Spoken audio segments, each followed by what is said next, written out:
কেমন আছেন? আশা করি ভালো আছেন। আমিও আপনাদের দোয়ায় অনেকটা ভালো আছি। আমি মিষ্টি বলতেছি।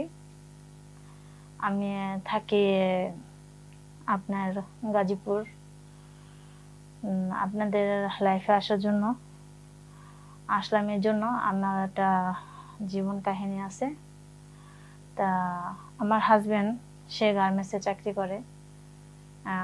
সে সকাল 8টায় যায় বা রাত্রে 12:30 দিকে চলে আসছে। সে অনেকটা পরিশ্রম করে। তো একা একা ভালো লাগে না দেখে বা অনেকটা খারাপ লাগে।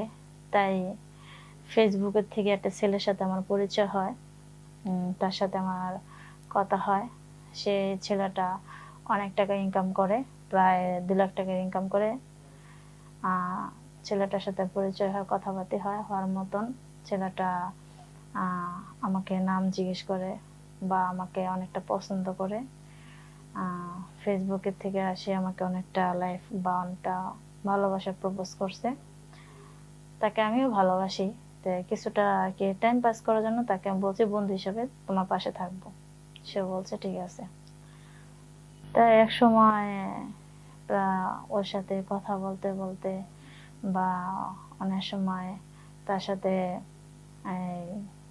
এমনটা ভালোবাসা এতটা ভিতরে জড়িয়ে গেছি যা আমি কি যেটা বলবো অবশ্যই সেটা বুঝতে পারছেন। একদিন হঠাৎ করে ও আমাকে ফেসবুকে কয়েকটা যে ভিডিও দিছে, সেই ভিডিও দেখে আমি মোট কথা থাকতে পারছিলাম না। অনেকটা উত্তেজনা হয়েছিল বা অনেকটা নিজে অনেকটা খারাপ লাগছে বা অনেকটা নিজের কন্ট্রোল করতে পারতেছিলাম না। তখনই ওকে আমি ফোন দিই যে তুমি বাসায় আসো, চলে আসো, 2 ঘন্টার ভিতরে তোমাকে আমাকে লাগবে। পরে ও 2 ঘন্টার ভিতরে বাসায় চলে আসলো। আসার মাধ্যমে ওর সাথে আমি এমন কি হলো না হলো সেটা আমি জানি না, বুঝতে তো পারতেছে না। এমন ভিডিও দিছে যেটা দেখে নিজে কন্ট্রোল করতে পারছিলাম না। নিজে থাকার মতন কোনো কায়দা ছিল না। আমার থাকতে খুবই কষ্ট হয়ে গেছিল। তাই ওরে আমি ফোন করে বলছি তুমি এখনই 2 ঘন্টার ভিতরে আমার যেমনি হোক যেভাবে হোক তুমি বাসায় আসবা। তো আমার কথা রাখছে।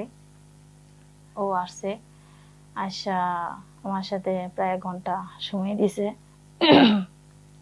সময় দেওয়ার মতন পরে 2 ঘন্টা পর আমি তো ওই রিল্যাক্সের পড়া চলে গেছে, প্রায় ঘুমিয়ে গেছিলাম। ওর সাথে যখন যতটুকু সময় ছিলাম ও আমার সাথে যতটা সময় দিছে। তারপর ঘুম থেকে উঠে দেখি আমার ঘরে আলমারিতে টাকা পয়সা গয়নাগাটি এটি কিছুই ছিল না। সব কিছু ও হাতাইয়া সব কিছু নিয়ে চলে গেছে। তারপর অনেক চেষ্টা করেও ওই ছেলের সন্ধান পাইলাম না। আর কিভাবে পাবো? ছেলে ঠিক তার নিজের আসল ঠিকানা, আসল নাম, আসল পরিচয় বা তার নিজের যে ছবিটা সেটাও আমার সঠিক দেয় নাই। আমি তো তাকে ওই এমনি বাস্তবে যতটুকু দিছি, কিন্তু ছবির সাথে তো ওনার কোনো মিল নাই। তারপর আর কি করে, তাকে আমি আর খুঁজে পাইলাম না বা তার সাথে আর দেখাও হয় নাই। তাই এরকম কোনো আপনারা আপুদের বলতাছি, এরকম কোনো আপনারা কোনো কাজ করবেন না যেন কাউকে ফেসবুকে বা টিকটকে বা মেসেঞ্জারে হয়তোবা ছেলেকে ভালো লাগলে বা ভালোবাসলেন বা তাকে অনেকটা বিশ্বাস করে তাকে বাসায় ডেকে নিলেন, কখনো এই কাজটা আপনারা করবেন না। আপনাদের কাছে একটাই অনুরোধ আপুদের বলতাছি, এই কাজটা কখনো আপনারা করবেন না। ছেলেরাদের কখনো আপনারা বিশ্বাস করবেন না, কারণ ছেলেরা অনেক বিভিন্ন ধরনের রূপ ধরে। আর বেশিরভাগ ছেলেরাই মেয়েদের কষ্ট দেয়। তার জন্য বলতাছি, যদি আমার কথাটা ভালো লাগে বা আমার কথাটা যদি আপনাদের সত্যিকারের মনে হয়, অবশ্যই আপনারা কমেন্টে জানা যাবেন বা কমেন্টে কথার উত্তরটা সারপ্রাইজ করে লাইক করবেন। যদি আমি কোনো ভুল করে থাকি সেটাও বলবেন।